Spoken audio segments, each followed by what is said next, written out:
Welcome to the Workamper Show, a podcast devoted to helping you discover how to finance your RV travel dreams. I'm Steve Anderson, the president of Workamper News. Each one of our episodes will either introduce you to people who are already living the RV lifestyle or to opportunities to work short-term jobs.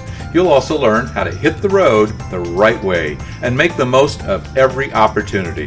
Now let's turn over today's show to your host, Greg Gerber.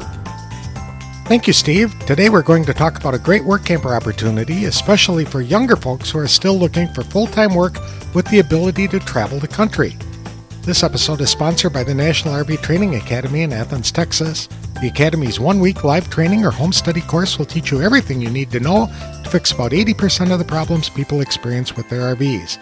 You can also sign up for additional training to become an RV inspector, campground technician, or to provide mobile RV service. For more information, visit www.nrvta.com.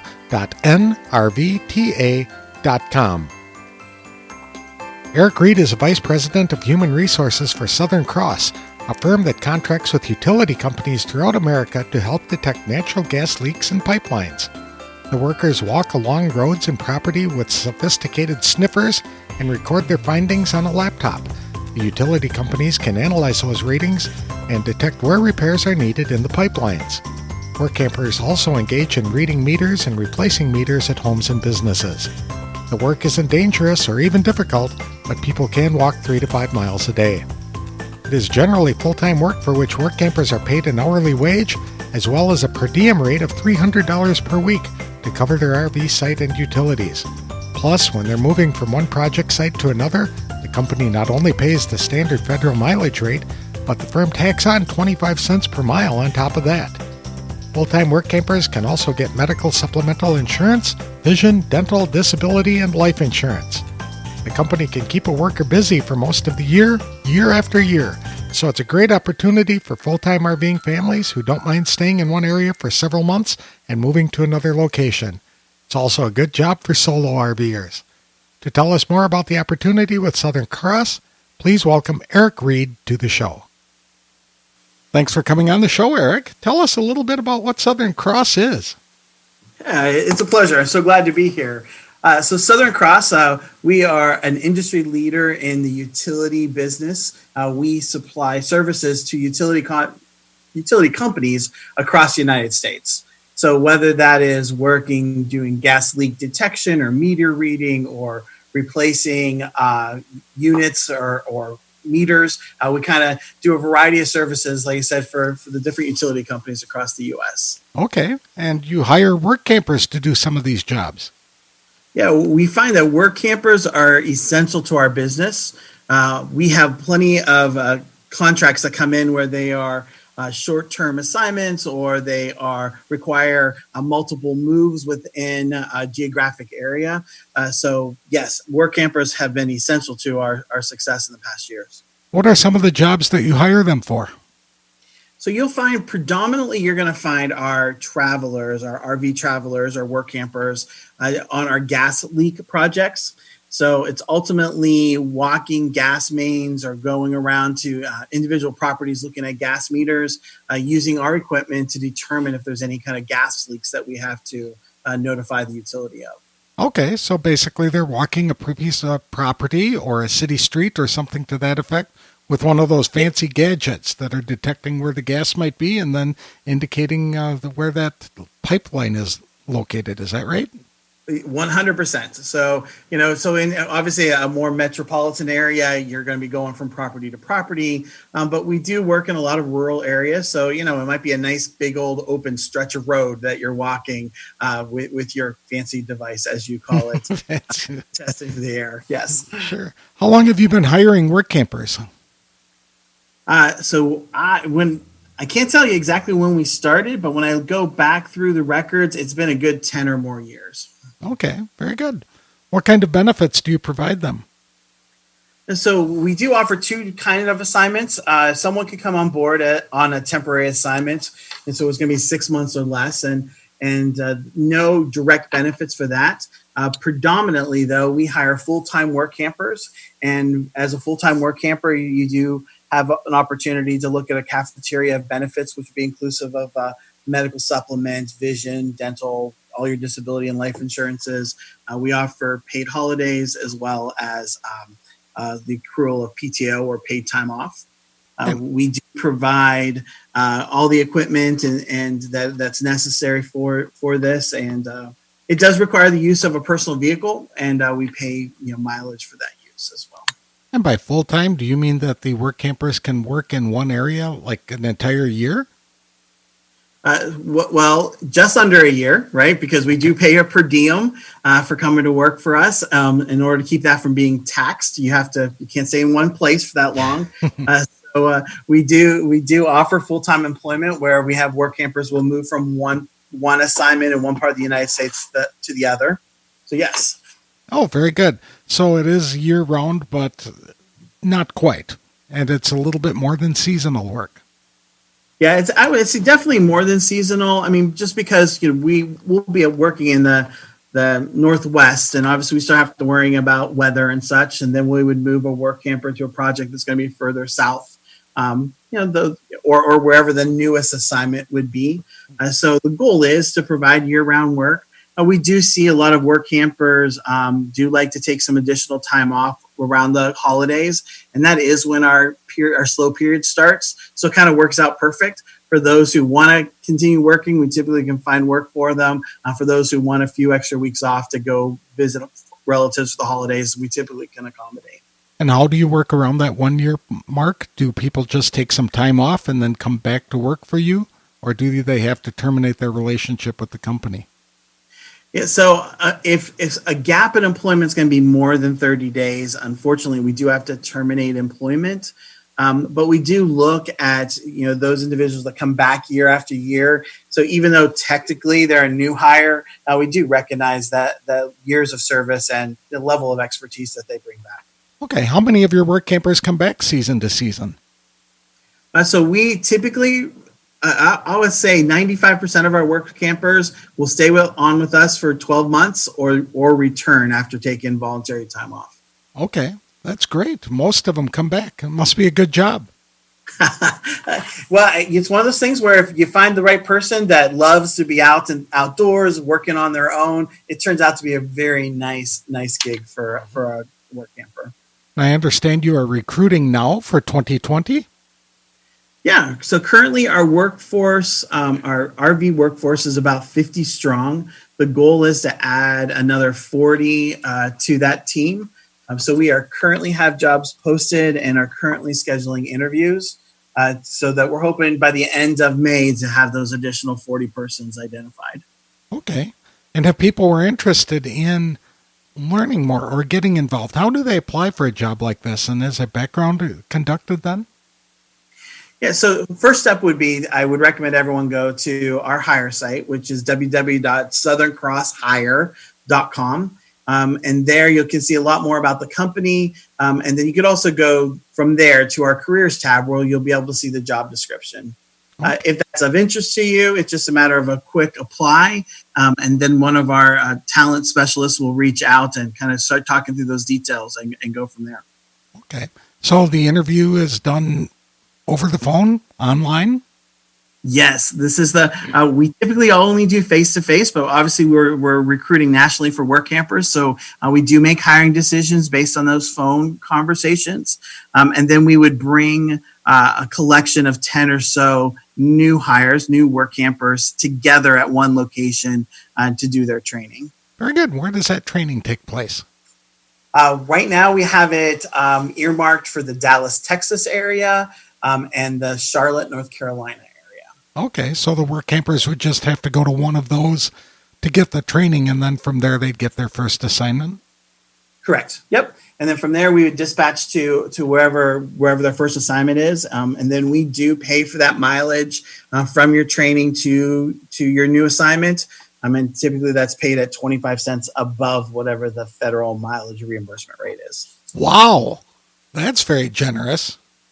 Well, I'm glad you say that. I think as we try to develop and look at our work camper program, we see a lot of value in what they can bring to the organization. And, when someone's willing to work for us and willing to go where we need them to go, it shouldn't be a burden for them to do that. So we try to build in the right amount of travel time, obviously this mileage to help pay this, so they're not, burdening that financial cost of doing that move.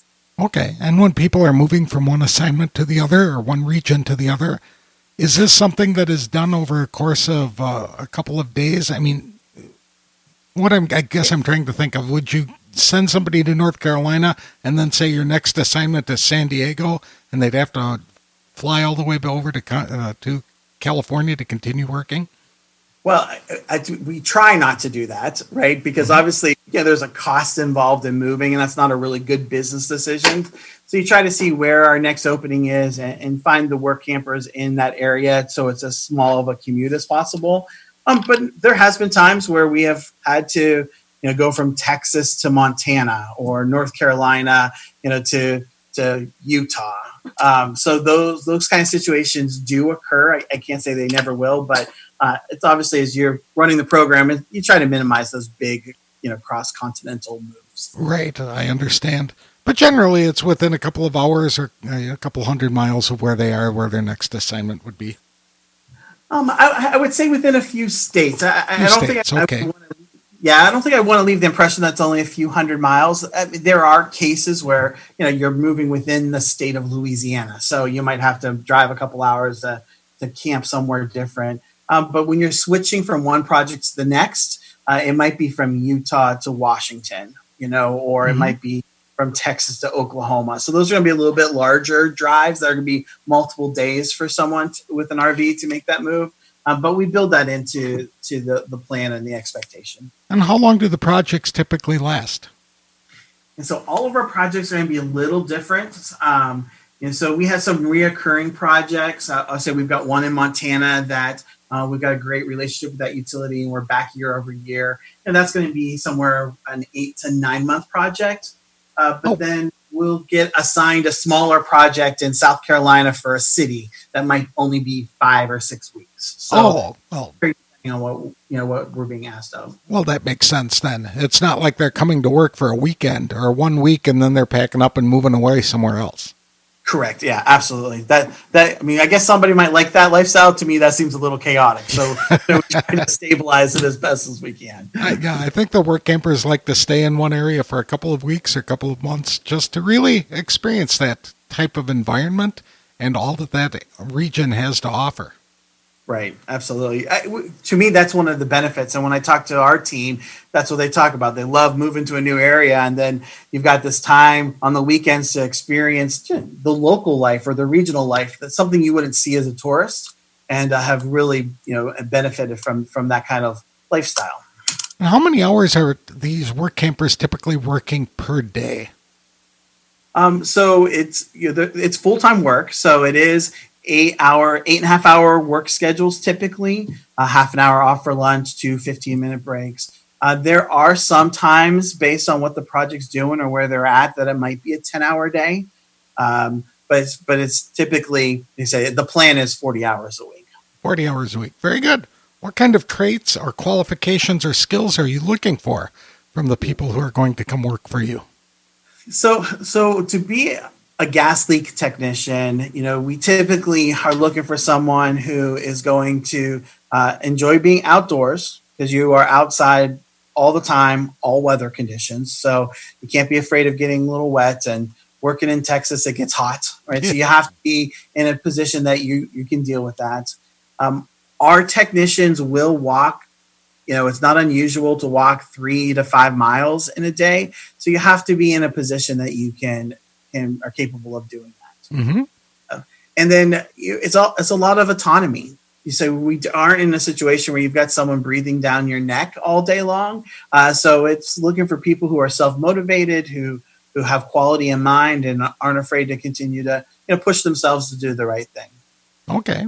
And are there any skills, is there any special training that they need to have before? Yeah, not coming in the door. Nope. It's just really, it's about a willingness to learn. The equipment is pretty easy to learn. Though you do have to be not afraid of a computer. But ultimately we can teach you everything that you would need to know to be very successful in this position. Okay.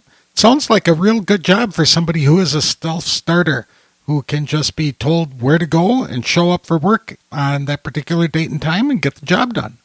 Yeah, absolutely. And if you're comfortable with that, and obviously there's support and guidance. I'm not going to say someone's out there on their own, but day to day, you're not checking in with the manager, and they're not giving you your work assignment. That morning, you're not sitting around waiting for them. It's what needs to be done, and you go forward and do it. Mm-hmm.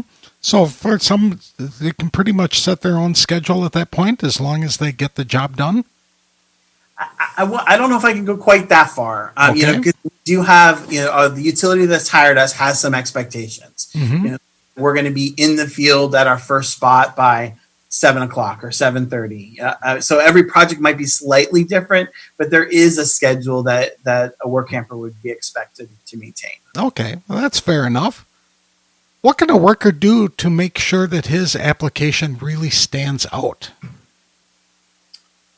I think that's a great question. And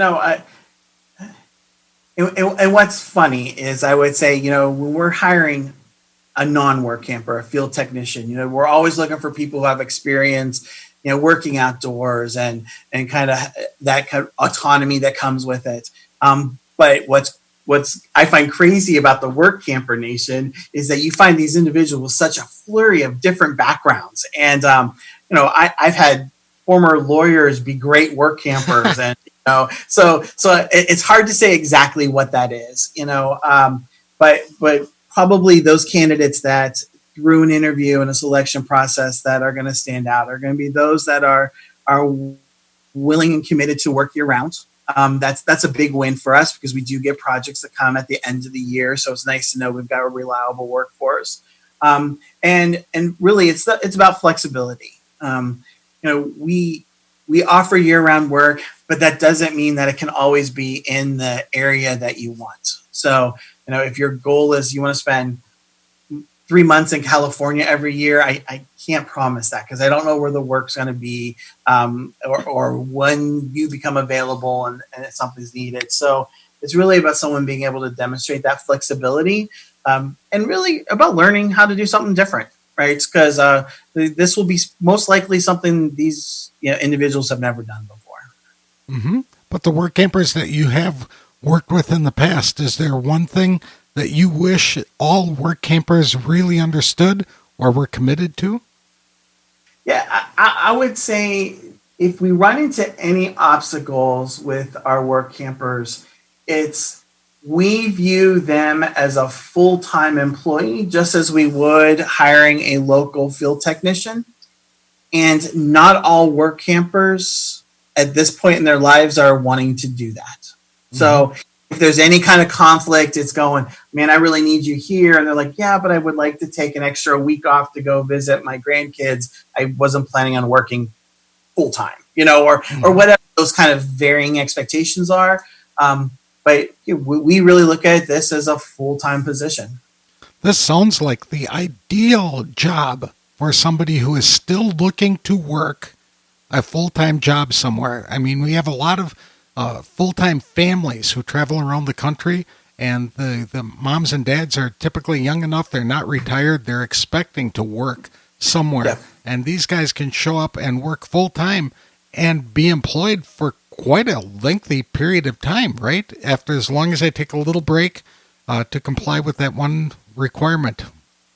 Yeah, absolutely. It's funny. We've seen that in our workforce population where a lot of people, this was, the retirement kind of work or, the end of a very fulfilling career and looking to do something a little different, where we're seeing it transition that we do. And I've had a couple families with young children that were doing this and brought mom-in-law along was homeschooling while they were working or whatever the dynamics worked for their family.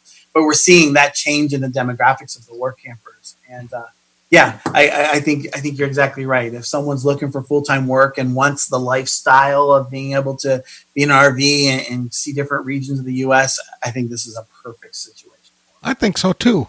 What kind of compensation do you provide to these work campers?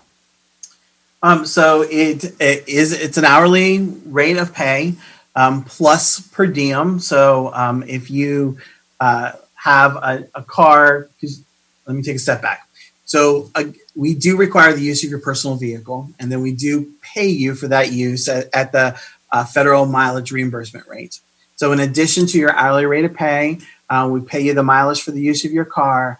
And then as a work camper, we do pay $300 a week per diem, so that can help cover the costs of your RV camp spot and the utilities that's involved with that. Well, that sounds very reasonable. And so you pay an hourly wage on top of that, plus the Correct. mileage. It's possible Correct. to make some pretty good money, it looks like. Yeah, I hope so. I mean, we're definitely, always trying to reevaluate to make sure we're offering a competitive package. But I think we've built it in that even if you are moving to an area that RV park sites are above typical, we've got some mechanisms in place to make sure that the work camper is not penalized because of that, so that we can kind of help compensate them even above and beyond what our standard package is. Mm-hmm. Now, you said that you work year-round. Does that mean that people are traipsing through fields up in Wisconsin about now and the snow and all that good stuff? We try not to. I would say that. But this past year, we did have some work campers stuck in some storms. We had some work campers that were in Colorado for the first couple bits of snow that had happened there. So yes, it does happen. Though we understand and respect that not everyone's RVs are ideal for that kind of situation, mm-hmm. and are very cognizant of that as we schedule people. It sounds like most of the utilities want these projects done when the weather is nice anyway, right? Yeah, I say absolutely. So most utilities work on a 10-month cycle where they want to have everything done, by October, November. So typically that way we can kind of get out of those bad weather areas before it gets real crazy. So just to describe the job again, it's taking a piece of equipment and it's going to a area and it's looking for the gas lines, and then they are marking the gas lines. Is that what they're doing? No, not marking the gas lines. It's actually you are looking for gas leaks. So if you are walking a gas line or you're searching a meter, and there's some steps to follow, and if a leak is identified, you're marking that within the system so that it can be reported back up through the utilities. So you're not really marking the ground or anything. You're just making note of your readings that you're finding in that area. Okay, that makes sense. And then they're entering, you said people had to use a computer, so they're taking those readings and entering them back into a computer, uploading Correct, it to you folks. So the utilities can then analyze that data and send technicians over to fix where the leak might be found. Correct. Absolutely. Okay. Yep. So it's our job to identify where the leaks are, and then that's not our skill set on how to fix that. The utility will go ahead and identify the urgency in which they need to respond and address it from there. Super. And the place to go for more information again was www.southerncrosshire.com. And yes, sir, you've got it. And people can fill out an application there and submit their contact information and expect a call back. Yeah, absolutely. I would say so. Urgency is there because we're in the middle of hiring right now. And even if you don't make this current cycle that we're hiring for, it's always good to still have your resume and application in so that you're on the front end as we go forward into the next season. How long do you keep the applications on file? So we typically will keep them for a year. But we do see after that, most people are finding other kind of work and aren't as available. But anytime we do a posting, we'll go back through and send out a note to anyone who had applied previously to let them know that we're currently interviewing to see if they're interested. Super. Well, thank you very much, Eric. This sounds like a great opportunity, like I said, for somebody who might be looking for work. I mean, the kind of full-time work that they typically find somewhere else, but only short-term durations of up to 10 months, and then move on to a different assignment. Yeah, absolutely. I'm so glad to be able to partner up with Workamper, the Workamper group, and I appreciate you taking the time to help get the word out about our opportunities.